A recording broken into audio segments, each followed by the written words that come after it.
I watch the Marvels, so you don't have to. Now, this is supposed to be a spoiler-free review, so keeping it short and sweet. It was awful. Blood started to shoot out of my eyes. 3 out of 10, do not watch it. If you're a person who enjoys just turning your brain off and just seeing colors pop on the screen, then this is the movie for you. If you're a person who enjoys having your brain cells, don't watch it. It will actively lower your IQ. It will kill brain cells without the benefit of alcohol. You will be actively dumber leaving the theater than when you went in. The amount of exposition, the amount of just completely disjointed storylines, nothing in it makes any sense whatsoever. There's no cohesive story, the villain makes no sense, the plot makes no sense.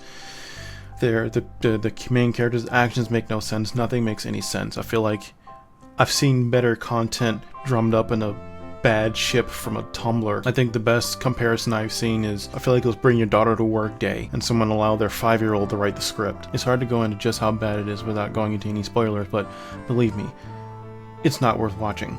Now, I would say there were a couple of good parts for the movie. The actress for Kamala, or Miss Marvel, her name was, I think, Iman Vellani. I'm not sure how to pronounce that correctly. She was absolutely adorable in this role. She did such a good job. Anytime she was on screen, I was really happy. I enjoyed hearing her lines. I enjoyed seeing her presentation. I enjoyed just everything about her was real. Even with a lackluster script, she brought joy and excitement to the movie. And I never watched whatever show she comes from. I think it's literally called Miss Marvel. But seeing her in this movie made me actually interested in what it was. Now, I probably will never watch it, but in terms of things that are redeemable, she's pretty redeemable. She serves as kind of the cringe teenage superhero that really wants to be Captain Marvel. She's kind of the mirror to Tom Holland with regards to Iron Man and him wanting to be a superhero and looking up to them. She is a real cringe teenager, and she does a good job at being cringe.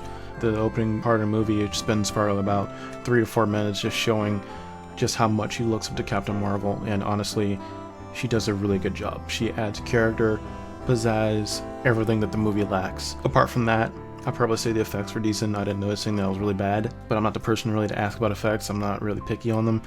Unless there's like an upside down mustache or birds going backwards, generally I won't be too hard. But then again, maybe I'll change my mind when I go back through the detail review. That's it. Congratulations, those are all the good parts of the movie. Everything else is a dumpster fire. Brie Larson reprises her role as Captain Marvel, and she has the same block of wood as before. If you enjoyed her as the kick-butt girl boss, then congratulations, you're going to enjoy her here too. But if you're like most other people, you're probably going to think she's really boring, she adds no character, she's lackluster, and she doesn't really do anything of interest.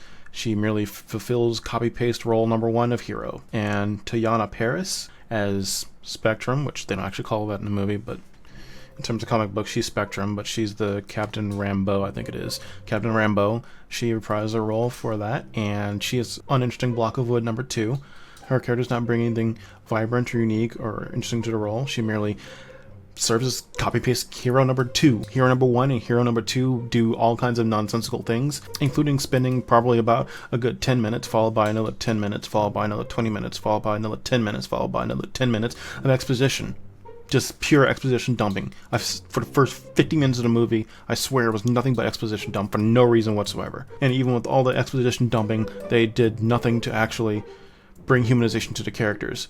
They have scenes where they have the characteristic, oh no, I'm upset at the hero because of completely contrived reasons, and it's just, it falls flat. Honestly, with so much exposition for half the movie, it is so laborious and painful that it, combined with the heroes making the dumbest possible choices along the way, it was difficult to make it through. Now, I will say, I made it through half the movie, and I thought, you know what, it's not the worst, it's not horrible, it's an average, just throwaway film, 5 out of 10. It's not bad, it's not good, it's just, some stuff got thrown on the screen, there's some words, congratulations, there's a soundtrack and some explosions, done.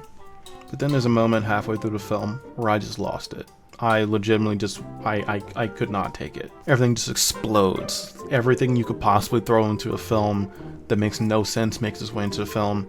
It's really difficult to go into why it's bad without going into spoilers, but trust me, it's awful, it is incoherent, it is not cogent, it makes no sense. I think the primary purpose of the film was to appeal to a female audience. They utterly failed in that, because if you want to appeal to a female audience, okay, fine, I understand you're not going to have maybe non-stop action scenes, but you could perhaps, I don't know, have a plot that makes sense, have characters that are memorable, however you pronounce that. But the main character, the main villain, which they gender swap to a female for an unknown reason, is completely forgettable. She's literally a person that pops up out of nowhere and goes away. Boom, that's it. That's the character. The reasons they have for being a villain are nonsensical. How they end up being a villain is nonsensical. The actions they take as a villain are nonsensical. And honestly, I feel like the heroes, through every single fight scene, do every single thing they can to make sure that the villain is not defeated. They even go as far as to blatantly point out to the viewer as if we are so mind-numbingly stupid and are incapable of understanding things. Don't do X, or bad stuff happens. And they repeatedly, constantly, non-stop do that very thing. I wanted to throw something at the screen for probably a good 15 minutes of this movie. You cannot make a plot, you should not make a plot, built on people doing things by accident or because they're just stupid. Especially when they go out of their way to tell you that it's stupid. Speaking of which, the plot is nothing but a contrivance. In fact, it's a contrivance built on a coincidence, built on another contrivance, built on another coincidence that doesn't even follow its own rules. And they even go so far as to mention, wow, what a coincidence! Who would have thought this would happen? And then they don't explore that at all, ever, at all, in any way, shape, or form.